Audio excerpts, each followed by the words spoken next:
17 ಕಾಂಗ್ರೆಸ್ ನಾಯಕರು ಬಿಜೆಪಿಗೆ ಬಂದಿದ್ರು. ಅದು ಮರುಕಳಿಸಬಾರದು ಅಂದರೆ ಎಚ್ಚರಿಕೆಯಿಂದ ಇರಬೇಕು ಅವರು.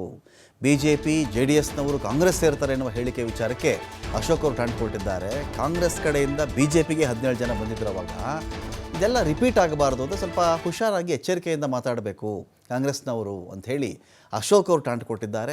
20 ತಿಂಗಳಲ್ಲಿ ಸರ್ಕಾರ ಲಂಚ್ ಬಾಕ ಸರ್ಕಾರ ಕೂತಿದೆ. ಇದು ಅನುದಾನ ಕೊಡ್ತಾ ಇಲ್ಲ ಅಂತ ಅಲ್ಲಲ್ಲೇ ಹೊಡೆದಾಟಗಳಾಗ್ತಾ ಇವೆ. ಅವ್ರ ಪಾರ್ಟಿಯಲ್ಲೇ ಹೊಡೆದಾಟಗಳು ಶುರುವಾಗ್ಬಿಟ್ಟಿವೆ. ಅನುದಾನ ಇಲ್ಲದೆ ಅಲ್ಲೇ ಬಹಳ ಜನ ಡಿಸ್ಟರ್ಬ್ ಆಗಿಬಿಟ್ಟಿದ್ದಾರೆ. ಅನುದಾನ ಇಲ್ಲದೆ ಇರತಕ್ಕಂಥ ಈ ಪಾರ್ಟಿ ಕಡೆಗೆ ಯಾರಪ್ಪ ಬಿ ಜೆ ಪಿಯಿಂದ ಜೆ ಡಿ ಎಸ್ ಕಡೆಯಿಂದ ಹೋಗ್ತಿರೋರು ಅಂತ ಹೇಳಿ ಅಶೋಕ್ ಅವರು ಮಾತಾಡಿದ್ದಾರೆ.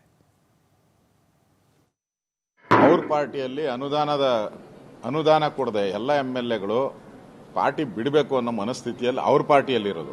ಅನುದಾನ ಇಲ್ಲ ಅಂತ ಮನೇನು ಕೂಡ ಅವರ CLP ಮೀಟಿಂಗಲ್ಲೇ ಗಲಾಟೆ ಆಗಿದೆ. ಮತ್ತೆ ಬಡದಾಟನೂ ಕೂಡ ನಡೀತಾ ಇದೆ. ಅನುದಾನದ ಕೊರತೆಯಿಂದ ಎಲ್ಲರೂ ಕೂಡ ಆತ್ಮಹತ್ಯೆ. MLAಗಳು ಹೇಳಿದ್ದಾರೆ, ಯಾಕೆ ನಾವು ಇಲ್ಲಿ MLA ಆಗಿ ಇರಬೇಕು, ಆತ್ಮಹತ್ಯೆ ಮಾಡ್ಕೊಳ್ಳೋದು ಮೇಲು ಅಂತ ಹೇಳಿದ್ದಾರೆ. ಅದರಿಂದ ಅವ್ರ ಪಾರ್ಟಿ ಕಾಂಗ್ರೆಸ್ ಪಾರ್ಟಿ ಇವತ್ತು ಶಾಸಕರಿಗೆ ಅನುದಾನ ಕೊಡದೆ, ಕಾಂಗ್ರೆಸ್ ಶಾಸಕರಿಗೂ ಅನುದಾನ ಕೊಡದೆ ಅವರು ತೋಲಾಡ್ತಲ್ಲಿರೋದಂತೂ ಅವರು ಡಿಸ್ಟರ್ಬ್ ಆಗಿರೋದು ಅವ್ರ ಪಾರ್ಟಿಯವರು, ನಾವಲ್ಲ. ಅದರಿಂದ ಕಾಂಗ್ರೆಸ್ ಅವ್ರ ಮನೇನ ಫಸ್ಟು ನೋಡ್ಕೊಳ್ಳಿ, ಯಾರ್ಯಾರು ಬಿಟ್ಟು ಹೋಗ್ತಾರೆ. ಯಾಕೆಂದ್ರೆ ಹಿಂದೆ ಒಂದು ಪದ್ಧತಿ ಇದೆಯಲ್ಲ, ಹಿಂದೆ 15 ಜನ ಕಾಂಗ್ರೆಸ್ ಅವರು ಓಡೋಗಿ